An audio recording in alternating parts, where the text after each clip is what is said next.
we're checking in with one of our favorite chefs who does recipes for the show all the time, Chef Ken Hall, and he's going to show us how to make a nice big batch of creamy mac and cheese. Well, good morning, Amy. What we're going to make today is one of my favorite childhood dishes, which is mac and cheese.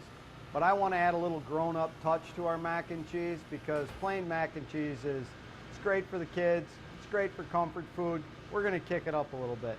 So what I've got is I've got a saute pan here getting hot.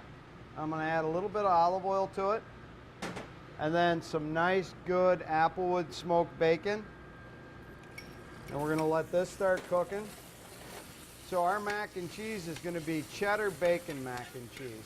And then I'm going to take some saltine crackers that are seasoned with a little butter and salt and pepper to go over the top so we get a nice crunchy cracker top to it.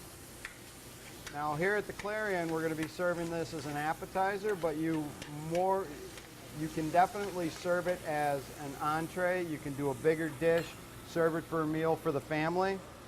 So while that bacon's cooking, I'm going to take this pepper, and we only need about half of it for the batch that we're doing. And we're going to go ahead and dice this up.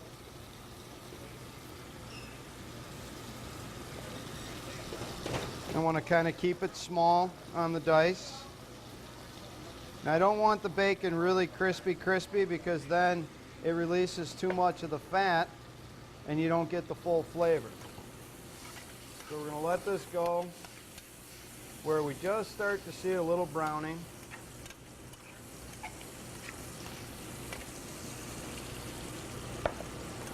And we're going to drain some of this fat off because we don't want too much of the grease. We're going to leave a little in there, not much, just a little. And we're going to cook that off. We're going to add our red pepper into that. Then I've got a little bit of onion minced up, and we're going to add some onion to it. A little bit of seasoning, salt and pepper. We're going to saute this down for a minute.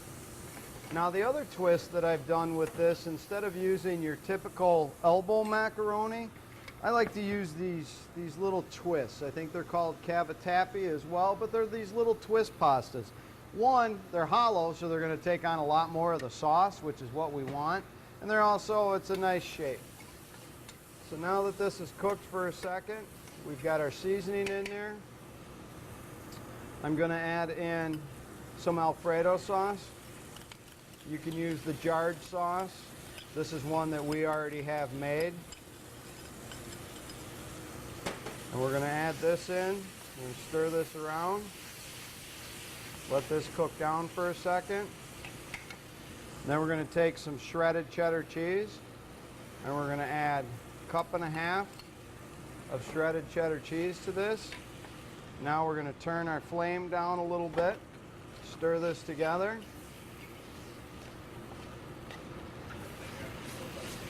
Let the cheese melt so it gets smooth. Then we're going to throw our pasta in here. And we're going to toss our pasta a little bit. Get all that nice cheddar cheese sauce all over the pasta. And then you know me, I like color for everything, so I'm going to put a little bit of parsley over. Stir in a little bit of green, kind of bring out all those colors. Turn this off. Now if you were doing this at home, you could throw this right into a casserole dish. Throw your crumbs on the top and throw it in the oven. If you're hungry, you could sit down and eat it right as it is right now because it's completely cooked. For the appetizer, we're going to put it in an oven-proof crock. We're going to pack it in there good so that you get enough. Then I've taken some saltine crackers, which you always seem to have an open package of saltine crackers at the house. So what I did was I crushed them all up, sprinkled a little bit of butter and some seasonings on them. And then we're just going to kind of pack this over the top. This goes in a 350-degree oven for about maybe about 15 minutes probably, about 15 minutes or so. And then it comes out and it's got a nice brown to the top. We're going to sprinkle a little parsley over it as well. And there you have it, grown-up bacon cheddar mac and cheese.